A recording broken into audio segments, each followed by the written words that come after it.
राधे राधे। मेरा ये प्रश्न था कि भगवान कैसे मिलेंगे? भगवान मिलते हैं बेटा समाज की सेवा करने से। जब आप किसी भूखे को भोजन कराते हैं ना, तो जब उसका पेट भरता है तो वो दुआएं देता है, तो उसके भीतर बैठे भगवान तो सबके भीतर बैठे हैं ना, भगवान तो सबके भीतर हैं। जब आप किसी की सेवा करते हैं और कोई आपकी सेवा से प्रसन्न हो जाता है, मतलब भूखा है और आपने पेट भर रोटी दे दी, प्यासा है और आपने पानी दे दी, तो वो प्रसन्न हो गया, तो उसकी प्रसन्नता से ही भगवान प्रसन्न हो जाते हैं। और जब भगवान इस तरह प्रसन्न होते हैं तब भगवान आपको मिलते हैं। हर रूप में भगवान ही हैं, ठीक है। भगवान कहाँ रहते हैं जानते हो? सबके भीतर, सब जगह भगवान रहते हैं, कण कण में। लेकिन कण जैसे माचिस और तीली है ना, माचिस और तीली को जब ऐसे घिसते हैं तब आग प्रकट होती है, क्या बिना घिसे प्रकट होती है? नहीं। उसी तरह जब हम भक्ति करते हैं, सेवा करते हैं, भगवान से प्रेम करते हैं ना, तब भगवान प्रकट हो जाते हैं और भगवान हमें मिलते हैं, ठीक है। धन्यवाद। खुश रहिए। ठीक। गुरुजी राधे राधे। गुरुजी, जैसा हम सुबह को नहा धो के पितरों को जल देते हैं, तो जो ससुराल के पितर हैं उन्हें लगता है या अपने घर वालों को भी लगता है, माँ बाप को? आपके पुण्य से आपके दोनों पक्षों का उद्धार होता है। इसलिए तो कहते हैं ना, बेटी के कंधे पर दोनों की जिम्मेदारियां हैं। बेटी का किया गया पुण्य ससुराल पक्ष को भी मिलेगा, माँ के पक्ष को भी मिलेगा। ठीक है गुरुजी, राधे राधे। गुरुजी गुरुजी राधे राधे। गुरुजी के चरणों में कोट कोट प्रणाम। गुरुजी, एक प्रश्न था, जैसे धर्म बड़ा या कर्म बड़ा है? धर्म बड़ा कि कर्म बड़ा? आप किसे बड़ा मानते हो? महाराज जी आपसे पूछ रहे हैं, आप नहीं, हम तो बताएंगे। आप किसे बड़ा हम मानते तो हो? वैसे धर्म बड़ा मानते हैं। तो सही है, धर्म ही बड़ा है, क्योंकि कर्म तो कसाई भी कर रहा है, लेकिन उसके कर्म में धर्म नहीं है। धर्म। तो जिस कर्म में धर्म है वही कर्म श्रेष्ठ है। यदि आपके कर्म में धर्म नहीं है, धर्म के अनुसार नहीं है, तो फिर वो कर्म बड़ा नहीं होता। इसलिए धर्म युक्त कर्म करना चाहिए। जी महाराज। महाराज जी, एक प्रश्न और था, जैसे भगवान राम के पुत्र थे लव और कुश, उनको सब जानते हैं, और भरत के, लक्ष्मण जी के, शत्रुघ्न जी के पुत्रों का क्या नाम था? राम जी के भाई, राम जी के जो 4 भाई हैं ना जी, इन चारों भाइयों के नाम जो हैं, राम, लक्ष्मण, भरत, शत्रुघ्न, इन चारों के जो पुत्र हैं, जी। इनके पुत्र हैं। राम के पुत्र को तो सब जानते हैं, जी, लेकिन जो भरत जी के पुत्र हैं जी, और शत्रुघ्न जी के पुत्र हैं, इनके पुत्र का नाम रामायण में बहुत अच्छे से वर्णन मिलता है। और इनके पुत्र का नाम यदि आप नहीं जानते तो आप लिख लीजिएगा। राम जी के पुत्र का नाम है लव कुश, जी, जो कि एक संत की कुटिया में प्रकट भये। जी, और भरत जी के पुत्र का नाम है तक्ष और पुष्कल। जी, जबकि तीसरे भैया हैं हमारे लक्ष्मण जी, जिनका नाम है अंगद। उनके पुत्र का अंगद और चित्रकेतु। लक्ष्मण जी को अंगद बहुत अच्छे लगते थे, तो अपने पुत्र का नाम भी उन्होंने अंगद ही रखा था, और चित्रकेतु।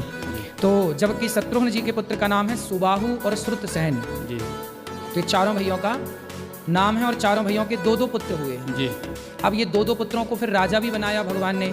तो एक हमारे महाकवि कालिदास हुए हैं, उन्होंने एक रघुवंशम नाम का ग्रंथ लिखा है। जी। उस ग्रंथ में उन्होंने भगवान राम की 21 पीढ़ी तक का वर्णन किया है। जी महाराज। राम जी की पीढ़ी में जो आखिरी पुत्र हुआ है वो अग्निपर्ण हुए हैं। जी महाराज। महाराज जी, एक सवाल और था, जैसे भगवान राम के भक्त बजरंगबली भी हैं, लक्ष्मण जी भी हैं, भरत भी हैं, इनमें श्रेष्ठ भक्त कौन है? इनमें सबसे श्रेष्ठ हैं हनुमान जी। जी महाराज जी, कहीं हमने भागवत में सुना है, कुछ लोग बता रहे हैं भरत जी को श्रेष्ठ। सबसे श्रेष्ठ भरत जी तो हैं ही, जी, पर जब भरत जी और हनुमान जी की तुलनात्मक दृष्टि की जाएगी जी, तो ऐसा है कि भरत जी राम जी की खड़ाऊं लेकर चले गए, जी, चप्पल लेके चले गए, चरण पादुका। जी, जी, लेकिन हनुमान जी ने राम जी को देखा कि इनके पाँव में तो चरण पादुका भी नहीं है। जी महाराज। तो हनुमान जी ने अपने कंधे पर राम जी को बिठाया, लक्ष्मण जी को बिठाया और लेकर गए थे ना। जी, राम रावण के युद्ध में हनुमान जी ने कंधे में बिठा के राम को कंधे बिठाकर युद्ध कराया। जी महाराज। तो तुलनात्मक दृष्टि अंत में एक चौपाई तुलसीदास जी लिख रहे हैं उत्तरकांड की, कि उस समय चौपाई में तुलसीदास जी ने लिखा है कि अभी चौपाई उठ नहीं रही है, तो हनुमान जी को सबसे अधिक श्रेष्ठ है, श्रेष्ठ माना गया। जी महाराज। ठीक है महाराज जी, राधे राधे। राधे राधे। राधे राधे गुरुजी। जी आपके चरणों में प्रणाम। खुश रहिए। गुरुजी, मेरा प्रश्न ये था कि कई लोग बोलते हैं कि गुरुजी आपको गुरु बनाएंगे तो वो मिलेंगे नहीं, और कई लोग ऐसे बोलते। तो मैंने पिछली बार आपको यहाँ मैं आया था वृंदावन में, तो देखा तो आप मतलब सबसे मिलते हो, जुलते हो, सबसे बातचीत करते हो। तो मैं ये आपके माध्यम से ये कहना चाहता हूँ कि जैसे अब की बार मैं आया तो यहाँ आपको गुरु दीक्षा लिए यहाँ पे आके, तो ये कहना क्लियर हो जाए कि आप सबसे मिलते हो, सबसे जुलते हो, सबसे प्रसन्न करते हो, आप बातचीत भी करते हो। तो क्या है गुरुजी, सब लोग जैसे मैं गुरु बनाने के लिए पिछली बार आया था तो मेरे को लोग बोलते थे वो गुरुजी तो मिलते ही नहीं हैं, वो तो बहुत बड़े हैं, वो उनसे क्या है कि वो बातचीत नहीं कर पाओगे आप। तो आप तो बिल्कुल गुरुजी बातचीत करते हो और एकदम मतलब जैसे साधारण जैसे आप किसी से अपने गुरु बनाते हैं वैसे गांव के या कोई किसी को बनाते हैं उसी प्रकार आप बातचीत करते हो सबसे। तो मेरे को ये बहुत बढ़िया लगा आपका। और ऐसे ही समाज में लोग अफवाह पहले फैलाते हैं, किसी भी चीज़ की अफवाह। जबकि गौरी गोपाल में सुबह 8 बजे से लेकर रात्रि के अभी कितना बज रहा, 8:30 7:30, अभी 8:30 बजे तक, रात्रि के 9 बजे तक, रात्रि के सुबह 8 बजे से लेकर सुबह 8:30 बजे से लेकर रात्रि के 8:30 बजे तक मिलता हूँ मैं सबसे, 12 घंटे मिलता हूँ। और मैंने आपकी सेवा देखी यहाँ आके, बहुत बढ़िया, मतलब जो टीवी में देखते हैं उससे भी बेहतरीन यहाँ पे सेवा देखी मैंने और मैं आपसे बहुत प्रसन्न हूँ। और मैं आज सुबह आपसे गुरु दीक्षा भी ली है और मेरे पिताजी आपका हमेशा मतलब टीवी पे भागवत सुनते थे, तब मैं उस समय तो मैं ध्यान नहीं देता था, लेकिन जब वो एक्सपायर हुए उस दिन से मैंने ऐसा मन में सोचा कि पापा हमेशा पिताजी भागवत देखते थे गुरुजी की।